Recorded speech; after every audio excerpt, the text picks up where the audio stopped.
Hi, you're listening to Oh Crap with Jamie. This is a podcast for parents working hard to break the cycles while dropping the F-bomb a lot. I'm your host, Jamie Glowacki, and I am the author of Oh Crap Potty Training and Oh Crap I Have a Toddler. And I am so happy you're here. Hey guys, welcome. All right. I have a rainy day and Pascal is away for the weekend. He's at his friends and he works at night.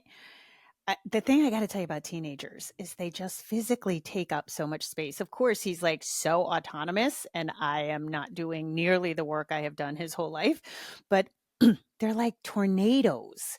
Their feet are huge and like their energy, they're like, if they're like roll their eyes or do that deep sigh like their world is ending, it like fills the house. And so it's just a lovely rainy day where I can record podcasts and just have silence in the house. All right, I want to continue on Village Part 2, and we left off with micro connections. And I feel like I kind of stuffed that in at the end. So I want to just kind of loop in that concept a little bit at the beginning here and reiterate how important it is to stay open and be and look physically open when you are out in the world so that you can have these micro connections that mean so much and that give us that whack of oxytocin that make us feel connected even in our own neighborhoods, right? Because if we're disconnected from saying hi to people on our walks, talking to the cashier at our local market, just saying nice things to other moms at the park. If we are constantly closed down, looking closed, headphones on, we all know the person that you look at, you're like, shit, I'm not even saying hi to that person, right? And so keeping yourself kind of physically open is so great because you have these little micro connections that can be just as awesome as like a solid friendship and regular people, right? My chicken lady and walking girl story from the last episode.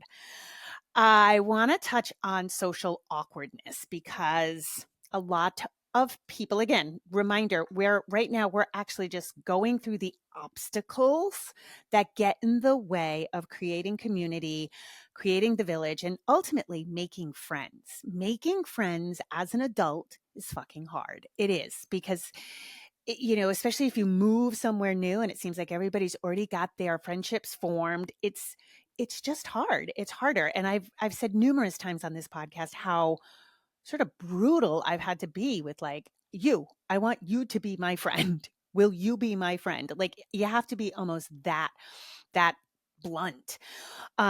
And a lot of people talk about their social awkwardness and I can't. We talked a little bit about being an introvert versus extrovert. And I think that most people are introverts. And so everybody has a touch of social awkwardness. And one thing I have found really amazing. So I follow a lot of like sober mom accounts. I love that people are glamorizing sobriety right now. I love that we're finding out the true dangers of alcohol, and especially given that mommy wine culture was a specific targeted marketing campaign put out by alcohol companies. I love that there's like a new burst of, alcohol just makes motherhood harder. And so I follow these accounts. And one of the more interesting things about these accounts in a couple of podcasts that I listen to is the notion that everybody feels social awkwardness. And so one of the things for sober people or people who just don't want to drink, these aren't people who like hit rock bottom or, had a drinking problem. I just felt like it didn't contribute anything to their lives. But everybody dreads like going to an event or going to a party without the social lubricant of alcohol. And for a lot of people, even people who are teetotalers, just a sip or two of wine gets you in the door, right? And we're all familiar, I think, with that, the social lubricancy of alcohol. And so without it, it's like everybody is just gritting their teeth at that, saying the first thing, going to a party, how crazy anxious it makes most of us. I am not an anxious person and I fucking hate that. I hate any event. I stress about the parking. Where are we going to get the parking? Is the ticket, if it's a ticket on my phone, I have to check it 90 times. Like, what if I don't have Wi-Fi? Do I have a picture of it? Do I have a screenshot? What's the logistics? Am I the first one? Am I the last one? I don't know these people very well. Do we take off shoes? Should I wear shoes that I can easily take off? Should I, do I have good socks on? Who's going to be there? Am I walking in? Am I late? Did I get the time wrong? Like, I have all these things, right? And I think most of us do. And so please recognize, just like, just like I'm about to talk about fitting in, is almost everybody has that social awkwardness. So you are not alone. There are people who make it look effortless. I believe I am one of those people, but I'm lying through my teeth and I am putting a total social mask on to get in the door. Once I'm in the door, I can usually feel comfortable. But as I said in the last episode, I learned early on that the world rewards extroverts. And so I learned how to be a good extrovert, even though I am more of an introvert. And everybody feels that way. Okay. Everybody feels awkward at first. And so you just have to know that. And it's really hard to, it's really hard to overcome, but I know you can do it because you have to sometimes make the overture. And so just don't think you're alone, and don't put it on yourself like an albatross around your neck, like, oh, I'm just so socially awkward. And, we're all going to make mistakes. I love when people make socially awkward mistakes because it's so human, it's so vulnerable, and I love it. And I love then making the person comfortable, because I'm like, don't worry about it. Like, it's totally fine. So know that social awkwardness just happens. On that note, let's talk about fitting in. So that's where we left the last episode. And one of the big obstacles is feeling like we don't fit in. And I, again, am shocked when I've talked to so many people. If you guys know my whole life and career, I've had, I used to do theater. I did tours. I did circus work. I did social work. I've had varied people. I worked in the restaurant business. I was a union bartender. I've done a lot with my years, and what I've done has always been a very people-centric thing. So I've gotten very good at talking to people, and I've talked in my life to such a wide amount of people. I mean, even that apartment in San Francisco that I talked about, that I got after the '89 quake. I always had roommates. I probably went through 200 roommates in 18 years. And so you get close to them and then they move and you get close. And so all my way of saying, I've talked to a lot of people. I have not yet met a person who feels like they fit in. Like, everybody feels like an outsider often in their lives. And it's always surprising to me that we have these common things that everybody thinks they're experiencing solo. Like, oh, I just don't fit in. Nobody understands me. Nobody gets me. I feel like such an outsider. But here's the thing. None of us are going to ever fit perfectly. It's so wild that we're this social species. We really need each other. We really need social connection. And yet we all are having this silent cyclone of our own thoughts, our own beliefs, and our own combination of all the things in the world that make us unique.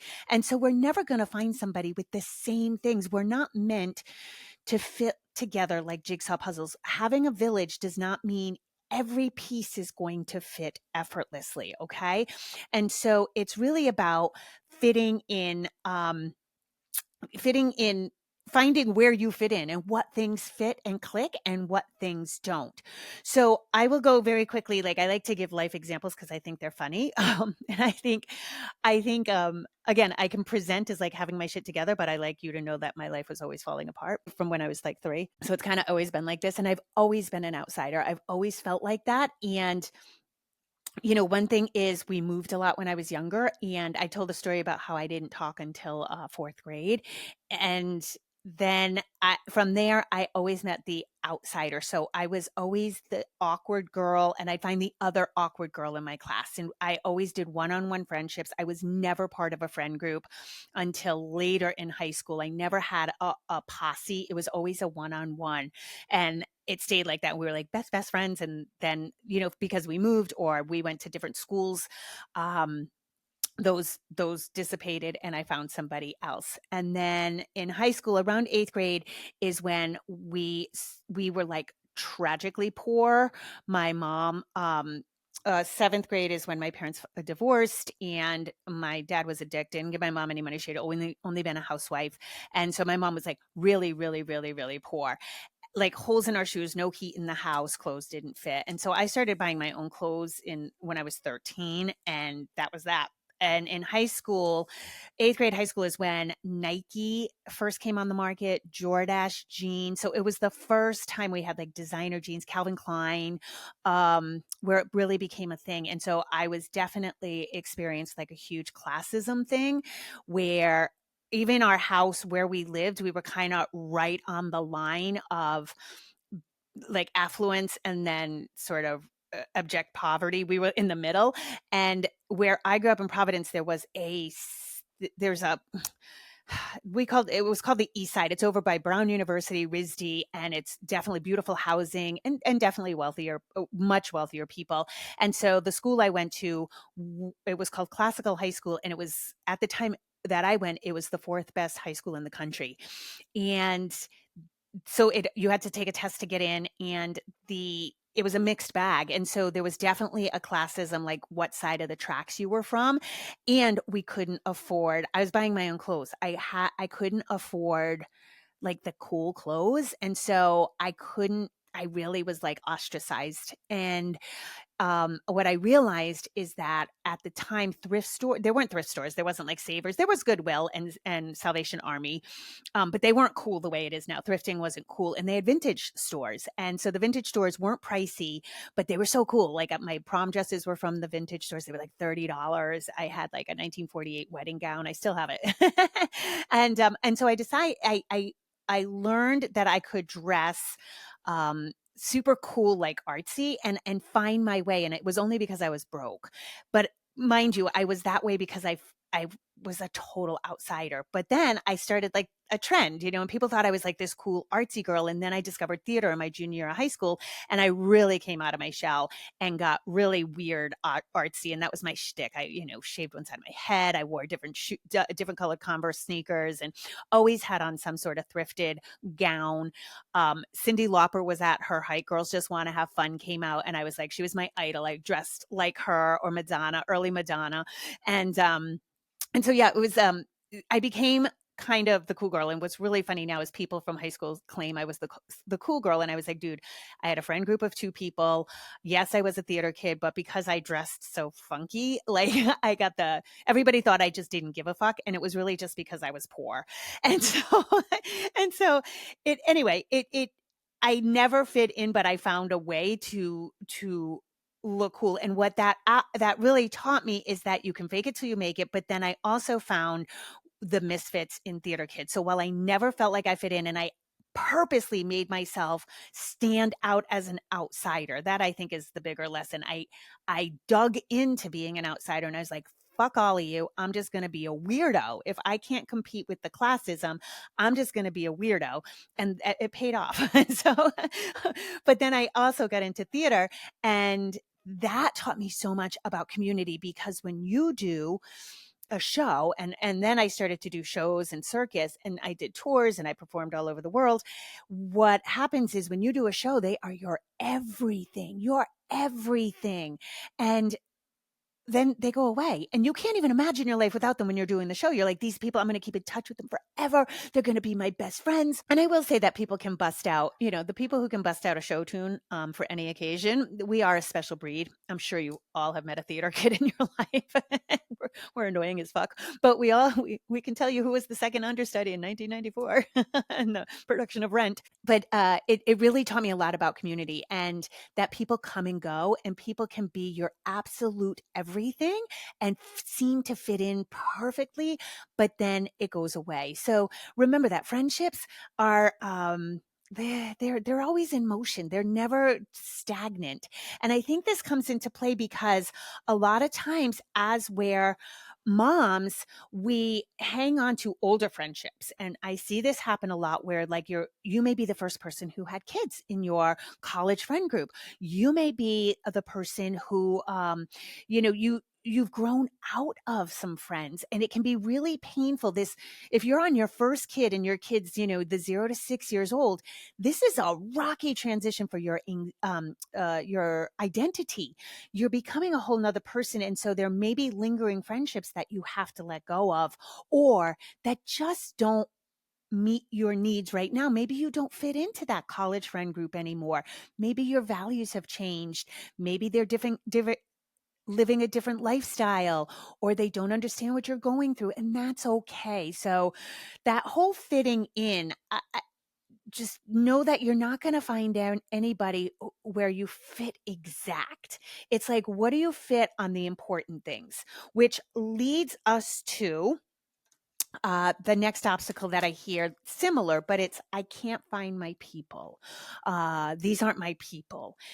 And oftentimes I think what happens is this comes from moving. You may move to a place, maybe you move to southern state, and there's like a lot of religion. I hear that a lot. Like, I'm not religious and everybody around me is religious. Maybe it's vice versa. Maybe you're very religious and you move to, a very sort of liberal coastal state, and you're like, wow, I don't fit in with these people. Their values aren't the same as mine. Finding your people is a huge obstacle. And one thing I want to say is you won't. Finding your people is like fitting in, right? You're not going to find somebody who aligns with you on every topic, okay? That aren't, they're not going to be completely simpatico with everything you believe. And I think a big thing that we have to talk about is how polarized we've become as a society, clearly politically. But it's what it's done. And there was an uptick in 2016, but the pandemic really cemented this. We've just attuned to finding differences before we find similarities. And I think that is doing us all a huge detriment. We look for things. This is exacerbated also by social media, and the fucking vitriol that you find on social media right now is like, everybody can't wait to find the hole, to find where you made a mistake, to find where you made a typo. It's really infuriating. It's really, really frustrating. And, on social media, but we've also we haven't found enough similarities, or we're not looking for similarities anymore. We just look for the, nope, not that person. Nope, that's not my people. Okay, if you can hear my freaking rooster. So, like, I can't tell you how much I schedule podcasts around this rooster's schedule. And so he had just crowed a little while ago, and I was like, all right, cool. I got a couple hours before he starts his nonsense again. And now here he is. So I think you can probably hear him. We'll just pretend it's background noise. So when you find your people, you're not going to find the exact thing. I have come close, and I want to give, again, some personal examples. So you guys know I love my gym. Well, the gym that I used to do the Spartan races, and that gym sort of self-imploded and people scattered. And my group, my closest friends, all went to this same gym. I decided I live too far. It's not for me. I don't like group workouts. I like lifting weights now by myself.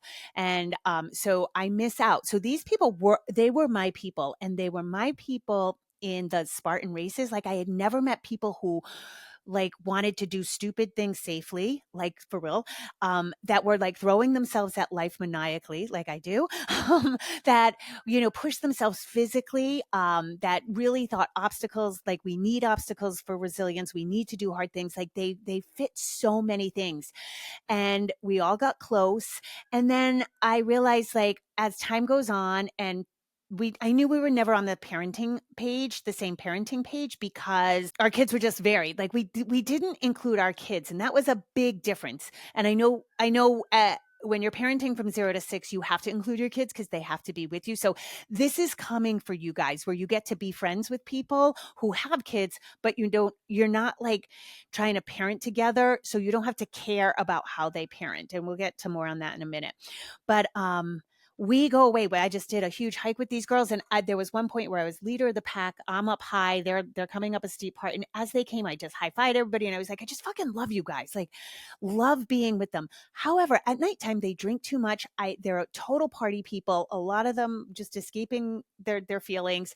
I don't like it. The conversation devolves into just utter nonsense, and so I don't like to hang out with them at nighttime. And so I had to let go of like events, they'd have parties and invite me, and I want to be invited because I don't want to be left out, but I also don't enjoy it. So I don't go. So, but are they always my people? No, I don't agree. We don't talk a lot about parenting. I have to shut up because I don't agree with a lot of the things they're doing. But everybody finds their own way. I can't, like, just because I have a kid who's 10 years older than their kids, I can't tell them what to do. If they're not asking me, I'm not going to offer advice, that kind of thing. And so, no, they're not my people all the way, but I still love them. And we meet once a week to do hill work. And they're my people in a certain area. Yeah. And that's good enough to be your people in a certain area. Now I go to a new gym, and that's starting from scratch. Like, I would say my biggest outlet for community is the gym, and my gym's very small. And you know, I met this girl at my gym. I just usually go in, I do my business, and but if you go at 5 a.m, there's always the same people. There's the early birds at any gym, and so we'd see the same people all the time. We'd say hi or nod, or it's a wild thing to me because my gym is so small. There would be people who like won't even meet your eye, and I'm like, okay, we're the only two people in the gym. Like, you can at least just look up and say hi, right? But that's what I mean about staying super closed. And I get it. Some people just want to be at the gym, focus and do their thing. But I also think it's weird. It's like when I'm on a trail and the other person averts their eyes as they're passing me. And I was like, dude, it's like two of us on a mountain. You can't like acknowledge my presence. That just seems very odd to me, but whatever. And so I met this girl. So she was doing a very interesting thing. She was, if you care, she was doing RDLs on a slant board the opposite way. And I was like, so I finally said something to her. I said, what is that for? Like, what are you targeting? That targets something else. And she said, oh yeah, try it. It hits your hamstring insertion. And I was like, oh, that's so cool. Then she saw me working out. She was like, what do you do? Because you're a maniac. And I was like, oh, I used to do Spartan races. And she starts talking, and she's training to do tactical races, which are like Spartan races, but with like target shooting.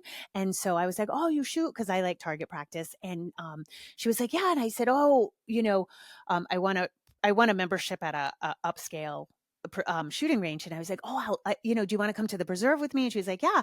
So anyway, 10 minutes, we're like, like the kind of thing where like you spew from the mouth. And she's become my friend. And so what happened was, when I left the gym that day, she was on the treadmill and I was walking by her, and I stopped and I gave her my phone. I said, I need your phone number because I would like to be your friend. And she was like, hi, I would like to be your friend too. I was afraid to say something. And so like, that's how brutal you have to be when you're making friends as an adult. And so anyway, we're good friends now. And we go to the shooting range twice a week and have great conversations. Then I started to say hi to everybody and introduce myself, because I was like, okay, you're at the gym with these same people and nobody's making, some people don't make eye contact, or we're all just waving hi. And um, uh, uh, I just started introducing. I was like, hey, I see you every day. I'm Jamie. And then people would introduce me. And it turns out everybody's been dying to ask me about my mobility. So now people come to me when they have an injury. Just started this whole community. And there were two guys, like when I'd see them, I had opinions about them. I was being judgy. I'll be honest. One guy just seemed to get in my way all the time. Like, I'd go to a machine and he'd be like on it. He'd take a long time. And I was like, oh, this guy drives me fucking crazy. And then one day I just introduced myself, because I was like, I like nothing more than breaking. When I have an opinion of something going wrong with a person, like that I have a judgment, or I think I know what they're about, and I like disillusioning my own self by introducing myself. And it turns out always that they're very nice. And so anyway, now me and this guy talk, and it's just been fun. Now another couple has invited me to their birthday party, the mom's birthday party. And so slowly I'm building my community at the new gym. So that's another lesson, which is you don't build these things fast. Sometimes it's like seeing somebody a few times, then you introduce yourself, or you just open the conversation. And I know moms are hard, because I do think there are mean girl moms, and there are cliquey moms. And I think that can be very intimidating. So, if you're struggling making friends, if you're struggling, with social awkwardness, of maybe don't hit up the mean moms, but I do, like I said, I like cracking people. I like when I look at somebody and I just assume, I'm like, oh, they're just being snotty, or I just, we all do that, right? And then when I introduce myself, it turns out they're just wildly shy themselves, and they've been meaning to talk to me, or they, have noticed me and want to ask me something about my kid or what I'm doing. And so I find that it's easier than you think, and more of us, again, have stuff in common than we have differences. Now, when we talk about finding your people and differences, right? I think one thing you have to really come to grips with is, no matter what your beliefs, values, systems, whatever your ideals are, right now, your identity is a drowning mom. And I think that has to take precedence, because what I see, again, is so many people drowning. Nobody's reaching for the life raft. And a lot of times this is where we're fucking ourselves, because we want to find only our people. And so I literally had somebody in the Oh Crap Cafe, she said, people often ask her, like, oh my God, how do you do it? How do you do it? And she said, I couldn't do it without my village. And she said, there's numerous people in her life who say, oh, I just don't have a village. And she is silently screaming, because you tell them to fuck off, because you have such strict notions and such high ideals and bars for people to reach that you won't let anybody in. So if you think you can't find your people, I want you to make a list. I want you to make a list of what you think you are looking for when you say my people, and be honest with yourself. What are you thinking and what are you looking? This takes some self-reflection, and you need to be very honest. And I think there are a few big categories. And again, I understand the political divide. I understand religious divides. I understand that there are big things at play that can lead somebody to say, I would never be friends with a person who voted for X, Y, and Z. I will never be friends with a person who did X, Y, and Z during the pandemic. I think those are two really big divides. I like to stay away from controversial topics, but I think we all know what I mean when I say those two things. Again, that is your prerogative. You get to choose your checklist for people, but remember, first and foremost, right now you are a drowning mom. And so I would say, if people aren't shoving something in your face or making comments all the time, and you are just on a level mom playing field, I really, honestly, truly think those things can be put aside. I know a lot of people think you can't. That is your call. But if you are lonely, please understand that you cannot consistently reject people, okay? And I'm not saying you have to pick up crumbs of people, but you cannot systematically reject people and then complain you have no people. The other thing I really see, particularly the newer a mom you are, we all start off motherhood with ideals. We all just know the mom we're going to be, right? And we all start off with really staunch ideals, starting usually with our birth plan. And then we go into whatever it is we want. In this day and age, we have to label it. I'm going to be an attachment parent, or I'm going to be this. I'm going to be that. I'm going to be a gentle parent. I'm not going to punish my child. I will never lie. I won't allow stickers on the back seat of window. My child will only eat this, this kind of food. My child will will never watch screen time. Whatever your thing is, right? We all start off with these very staunch rules. We all fall off our high horses at some point in time. But these are very important to us in the beginning, and myself included. Okay. But I want to talk just a minute about that. I think I've said this before about teenagers, right? Teenagers have to know everything, because if they knew the crushing weight of what was in front of them, they would be paralyzed. And I think the same goes for early motherhood. I think we have to latch on to really strong ideas, strong philosophies, strong opinions, because the crushing weight before us, somebody hands us a fucking human that popped out of us, and we're like, what? Where's the instruction manual? Dude, I had years of experience with kids, years, so much. And they handed me Pascal and they were like, you can go home. And I was like, what? How, what, I, who is somebody going to supervise me?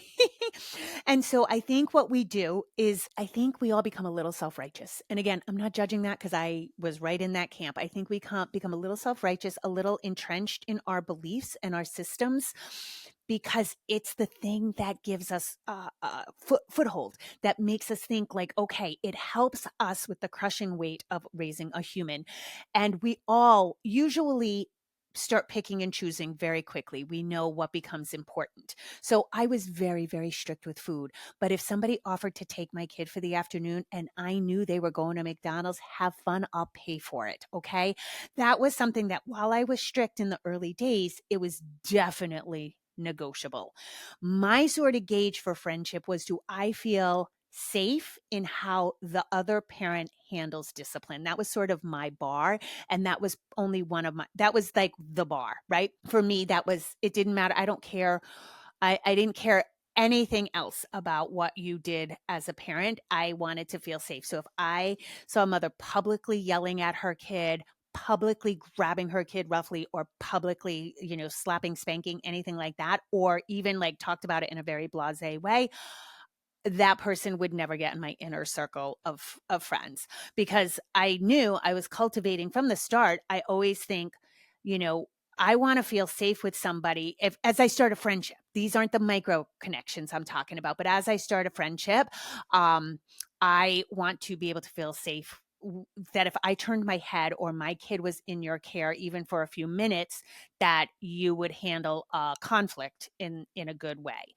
So again, that's my bar. Your bar may be different. So yes, make this checklist. Like seriously, do some homework here. Make a checklist of what you think is your bar. What are your people? What are you looking for as your people? Because a lot of times what we're looking for is a feeling of belonging, not the checkbox, right? It's just like fucking dating. Ugh, you guys are, I'm assuming most of you are married, but if you're out there single, the dating apps are so wild because it's become a checklist. It's become, do you do this, this, this, and this? And what we're all looking for is fucking love, right? And connection. And when you're looking for friends, you're looking for a sense of belonging, not the checklist. And we're kind of putting the cart before the horse when we look for this checklist.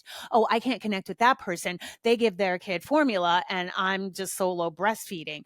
And if you're going to have that kind of high horse, you're going to miss out. You're going to miss out on some wonderful connection with other moms who are going through it. And again, that's why I think right now, your highest priority of identity is, I'm fucking drowning. I'm lonely. I need connection from other moms to hopefully start scaffolding a friendship in which we share some of these responsibilities. Even if you don't ever share the responsibilities, I talked about the pressure valve. This is a pressure valve relief, talking about all the drama of being a parent with other moms.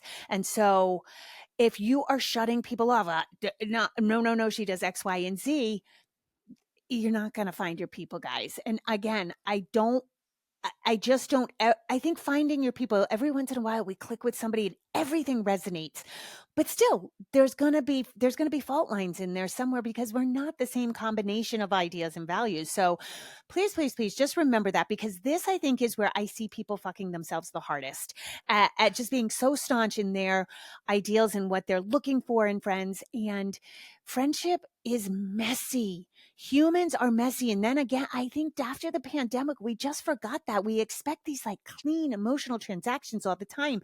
And it's not. It's conflict. It's when do I say something to a person? When do I don't? When, recognizing shit, she hurt my feelings and I didn't really even figure it out till a day later. Do I say something? Do I not? Do we talk about it? All these things are part of being human. Isolating ourselves into introversion, and I just need, I've worked all day, I've had the kids all day, now I just want to go to the gym and just do my workout and listen to my music. I can respect that, but also, is this a place where you want to be more open?